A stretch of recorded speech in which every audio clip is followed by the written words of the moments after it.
तो रितु मैम ये बताओ कि आपने अब तक कौन से सबसे पुराने कोई टैरो कार्ड देखे? जैसे आप कह रहे हो कि 1300 सेंचुरी से 14 सेंचुरी से, कोई लास्ट जो आपने कार्ड देखा हो सबसे पुराने वाला, वो आपने कब देखा या नहीं देखा? सर मैंने कोई कार्ड अभी पुराने देखा। मैं जो सिर्फ वर्क कर रही हूँ, मैं सिर्फ राइडर वेट के साथ में काम कर रही हूँ। ये राइडर वेट जो है इसकी बड़ी अच्छी स्टोरी है।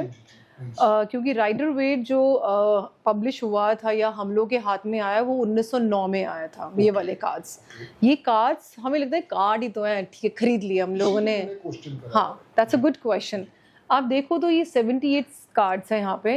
एक एक कार्ड पेंटिंग है और एक एक पेंटिंग के पीछे ना एक एक स्टोरी है। तो आप लगाओ जिसने ये पेंटिंग बनाई होगी वो नॉर्मल इंसान नहीं होगा, वो बिल्कुल नॉर्मल नहीं होगा। आज भी मेरे को कितने साल हो गए टैरो कार्ड सिखाते हुए भी और करते हुए भी, बट स्टिल जब भी मैं इन टैरो कार्ड्स को पकड़ती हूँ ना, मुझे अभी भी कुछ ना कुछ मुझे नया इसमें से हमेशा निकल जाता है। Because it is not a calculation, right, it is just an energy based card. जितना जितना मैं अपने आप को इम्प्रूव करती जाती हूँ, अपनी इनर सेल्फ, अपनी हायर सेल्फ में इम्प्रूव करती जाती हूँ, उतना उतना मुझे टैरो कार्ड और समझ में आने शुरू हो जाते हैं। तो ये वाले जो कार्ड्स हैं जो हम लोग लेते हैं, ये पामेला कॉलमन स्मिथ ने जो है पेंट की हूँ मैं सारे के सारे कार्ड्स। ये अपने आप में एक मिस्टीक है, अपने आप में ये एक ना स्पिरिचुअलिस्ट है। तो शी वॉज अ पेंटर। ज़्यादा कोई सपोर्ट इनको फैमिली से मिला नहीं था। एंड इनका जो है, इनका जो बेस है वो यूरोपियन बेस्ड है। Basically she is from UK. तो पेंट करती थी ये जो है, तो इन्होंने कहीं एग्जीबिशन में अपनी पेंटिंग में लगाई, तो वहाँ पे आर्थर एडवर्ड वेट, तो वो वहाँ पे आए, वो भी मिस्टीक हैं, वो भी स्पिरिचुअलिस्ट थे। तो he liked his her painting and उन्होंने फिर ऐसे कुछ प्लान किया and then he design this tarot card. तो इसी उन्हीं के नाम से, आर्थर एडवर्ड वेट के नाम से ये कार्ड्स पड़े हैं राइडर वेट।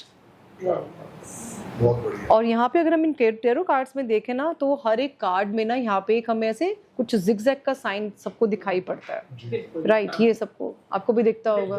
तो ये पामेला कॉलमन के साइन है। जैसे हम एक हर पेंटिंग के ऊपर साइन बनाते हैं जब बनाते हैं, तो ये सब है। ये आई थिंक काफी लोगों को पता भी नहीं है। आई थिंक आपको पहली बार पता लगा होगा। मुझे पहली बार पता चल रही है ये बात। So this is very interesting. और मैं चाहूँगी कि आप एक बार बजाज साहब के लिए कार्ड रीडिंग करें और ये अपना क्वेश्चन रखेंगे। और बजाज साहब हम चाहेंगे पहले क्वेश्चन देना है कि हाँ, आप क्वेश्चन पूछे। जैसे भी सर आप पहले क्वेश्चन देना चाहें, कुछ क्वेश्चन तो पूछ सकते हैं, अदरवाइज आई कैन चेक। यही है कि मुझे लंदन जाना है, तो मैं लंदन कब तक जा सकता हूँ?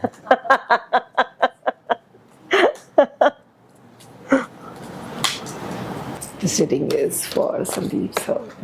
Sandeep sir. Sitting is for Sandeep sir.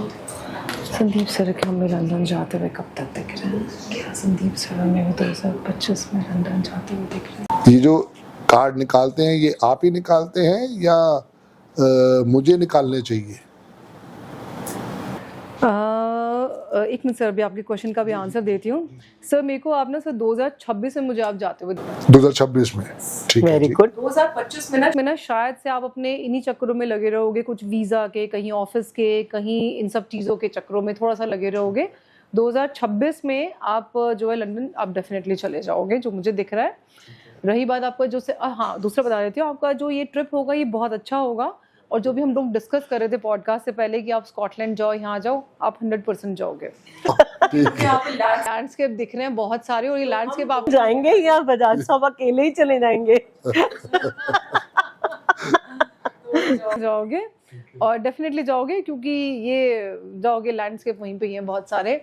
दूसरा सर कार्ड की बात है, तो कार्ड डेफिनेटली पहले ऑफलाइन रीडिंग्स हुआ करती थी, तो क्लाइंट को सामने बिठाते थे, तो क्लाइंट से कार्ड्स उठवा लिया करते थे। अब सारी रीडिंग ऑनलाइन होती है, तो अब हम खुद ही कार्ड्स निकालते हैं। अब हमें खुद भी आदत पड़ गई है खुद ही कार्ड निकालने की, बिकॉज हमारी एनर्जीज इनके साथ में ना कनेक्टेड होती है।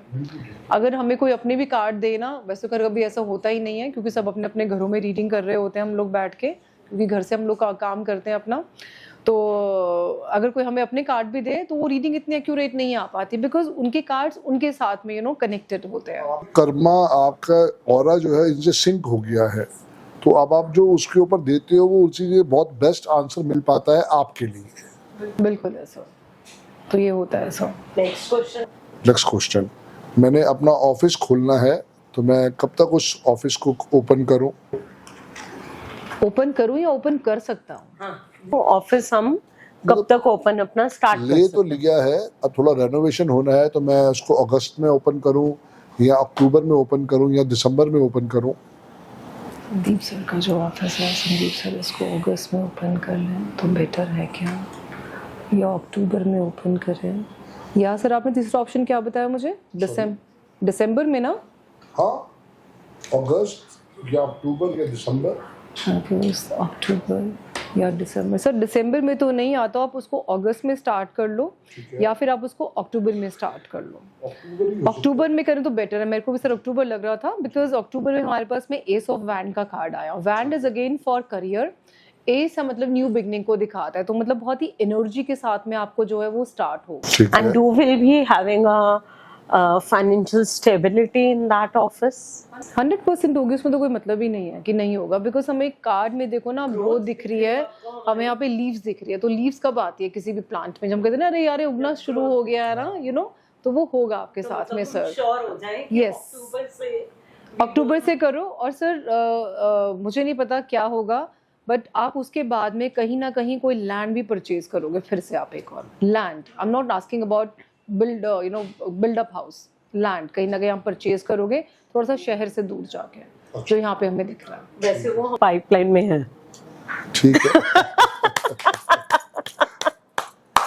Thank you so much. Confirm है ना? लैंड परचेज करनी है, and thank you so much for such a accurate reading, I really appreciate. और रियली रियली बहुत बहुत अच्छा, बहुत इंटरेस्टिंग है। क्योंकि दिसंबर में सर ऑफिस खोलोगे तो दिसंबर में आप स्ट्रगल करते रह जाओगे। इससे बेटर उसको आप अक्टूबर सर खोल के उसको स्टार्ट अक्टूबर में खोल ठीक लेते है, हैं। पक्का पक्का खोलें जो भी। विल तो स्टार्ट अपने दैट। बच्चों के बारे में भी पूछा जा सकता है इन कार्ड से। आप किसी के बारे में पूछ सकते हैं, बच्चों के बारे में सर, पड़ोसी के बारे में, आप सबके बारे में पूछ सकते हैं। बताओ फिर मेरे बच्चे की शादी कब होगी? बट मिहिर की हमें शादी तुम्हें कब तक दिख रही है?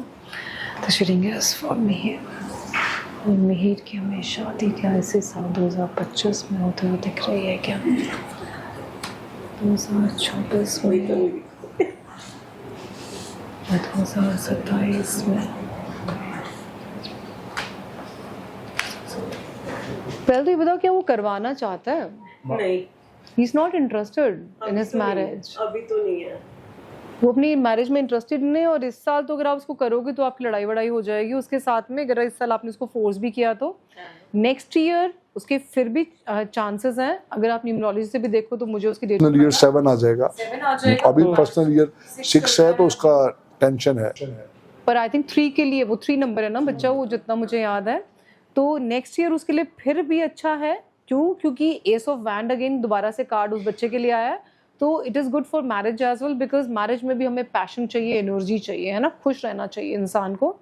पर अगर आप 2026 अगर आप पार कर जाओगे, 2027 में आएगा, फिर ये बच्चा फिर से ये कहते हैं ना फैल जाएगा कि नहीं करनी, मतलब मुझे मेरे को छोड़ दो, मैं अपने सोलो ट्रिप पे जा रहा हूँ, मुझे मजे करने हैं। जो बनता है सपोज नेक्स्ट ईयर, तो इसका करियर का अगर हम चाहें तो करियर इसका जाएगा नेक्स्ट ईयर कुछ अच्छा? देख लेते हैं एक बार। पर ये कि मैं दोबारा बता रही हूँ, इसकी मैरिज का आपसे 2026 में अगर आप कर सको तो कर लो, अदरवाइज 2027 में ये फिर से बोलेगा कि आई एम नॉट इंटरेस्टेड। हाँ, वो मैरिज से रिलेटेड भी करते हैं क्वेश्चन।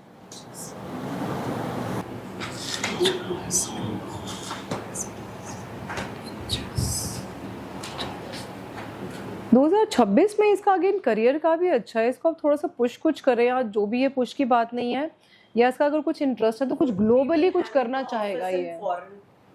यस, मुझे दिख रहा है 2 ऑफ वैंड्स का कार्ड, अगेन ये फॉरेन का दिखा रहे हैं। मैं अभी वही बोल रही थी कि वो बच्चा कुछ अपनी इन इंडिया से बाहर तो कुछ भी काम करे। ऐसा नहीं कि उसको बाहर ही जाके रहना है, आजकल अपने कंट्री में रह के भी आप बहुत सारे काम है जो कर सकते हैं। जैसे अभी आप लोग बात कर रहे थे कि आपको एक क्लाइंट है बाहर, तो that means you are getting client out of your country, तो उस तरह से वो बच्चा काम कर सकता है। लेकिन उसके माइंड में ये है कि मेरे को बाहर जाके काम यही करना है, because he is into vastu, but he wants to move from India. अच्छा, उसको मूव करना ही करना है तो करा लो, कोई प्रॉब्लम नहीं है, उसको वैसे भी ग्लोबल दिख रहा है, नेक्स्ट ईयर कर लेगा ये। नेक्स्ट ईयर, तो next year is much more better and good about his career also. तो कुछ आप मुझे तो टाइम पीरियड दे सकते हो कि कब से ये चीज हो सकती है उसकी लाइफ में चेंज? करियर का? हाँ, career and marriage also what we are planning.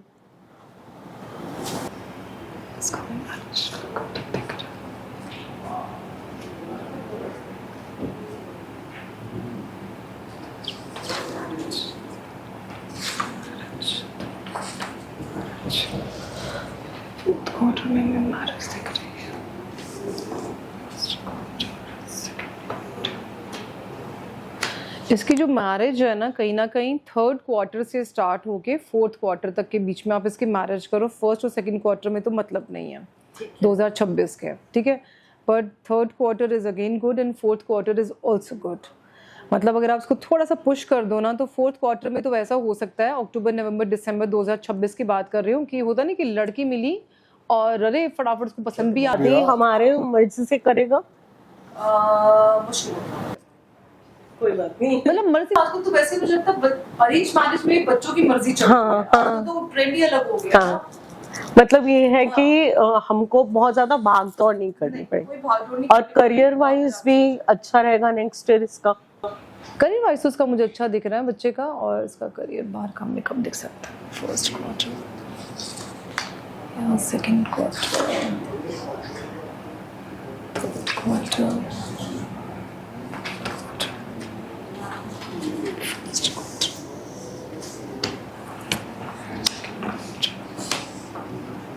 इसका अगेन फर्स्ट क्वार्टर भी नहीं, सेकंड क्वार्टर भी नहीं, इसका अगेन मुझे करियर का भी जो है, मुझे अगेन देखो वर्ल्ड का कार्ड आ रहा है। जस्ट इमेजिन द कार्ड्स, कैसे कैसे इसके बच्चे के कार्ड्स आ रहे हैं। अगेन मुझे इसका थर्ड क्वार्टर में इसका बाहर का मुझे दिख रहा है, सेटलमेंट है, घूमना है, शायद सेटलमेंट इसका होगा नेक्स्ट ईयर के मतलब लाइक जुलाई अगस्त के बाद।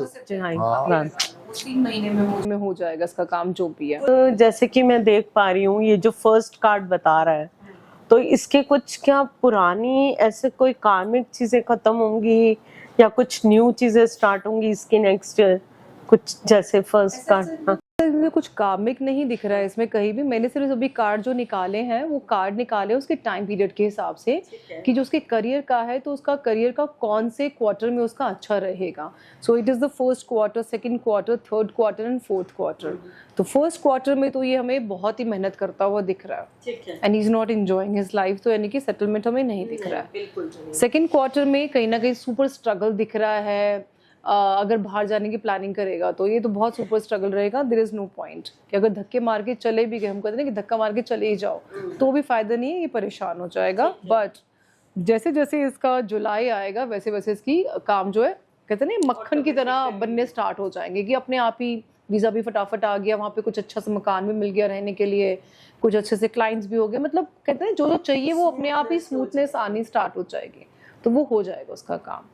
तो कोशिश करना कि जुलाई अगस्त सितंबर तक ये अपना काम का वहाँ पे स्टार्ट कर ले, जैसा भी है नेक्स्ट ईयर तक। वेरी गुड, बहुत बढ़िया। अब जैसे अभी आपने बताया कि बच्चे की शादी के अंदर उसकी मर्जी चल रही है, कोई आपके पास ऐसी रेमेडी भी है जो आप बताओ कि हम करवाए बच्चे को, चाहे उसका वो ग्रह नक्षत्र जल्दी आ जाए या वो टाइम जल्दी आ जाए? सर उसमें मैं उनको रेमेडीज देती हूँ अपने जो है वैदिक स्विच वर्ड्स, या जिसको हम लोग सनातन स्विच वर्ड्स कहते हैं या फिर छू मंत्र कहते हैं। तो मैं उनको जो है वो छोटे छोटे जो स्विच वर्ड्स हैं मैं उनको वो देती हूँ, जो हमारे वेदा से निकले हैं, उपनिषद से निकले हैं, रामायण से हैं, भगवत गीता से हैं, श्रीमद् भागवतम से हैं, वो सारे वर्ड्स। कि मैरिज है तो मैरिज के लिए आप स्वयंवर चैंट करो, है ना, by remembering lord Shiva and कह रहे तुझे सर स्विच वर्ड्स ऐसे होते हैं कि जैसे अब यहाँ पे एक एसी ऑन है, एसी की फिटिंग किसी ने बहुत टाइम लगा के करी होगी, उसको लगे होंगे 5-6 घंटे, लेकिन हमें ऑन करने में कितना टाइम लगता है? 2 seconds. Just to on the switch and off the switch, के ऑन किया और ऑफ कर दिया, ठीक है। तो ऐसे ये जो है जो स्विच वर्ड्स होते हैं कि आपने चैंट करा और आपका ठीक है हो गया, ठीक है, लेकिन उसके पीछे कोई तो खड़ा है, कोई तो देवी देवता खड़े हुए हैं, है ना, बस हमने उनका सिर्फ नाम जाप करना और काम हो जाता है। For example you are my teacher, right. मैं कहीं फंसी हुई हूँ न्यूमरोलॉजी में, और फंसते भी तो शुरू शुरू में एक फ़ोन मिला, संदीप सर इसका क्या होने वाला है? संदीप सर ने वहाँ से रिप्लाई कर दिया, हो गया। मेरे लिए तो एक फ़ोन मिला, लेकिन संदीप सर के पीछे की कितने सालों की मेहनत थी उसके पीछे ना, ऐसे ही है सर। तो स्विच वर्ड सिर्फ यही है कि हमने सिर्फ जॉब करा, उसके पीछे देवी देवता खड़े हुए हैं आपको सपोर्ट करने के लिए और हेल्प करने के लिए।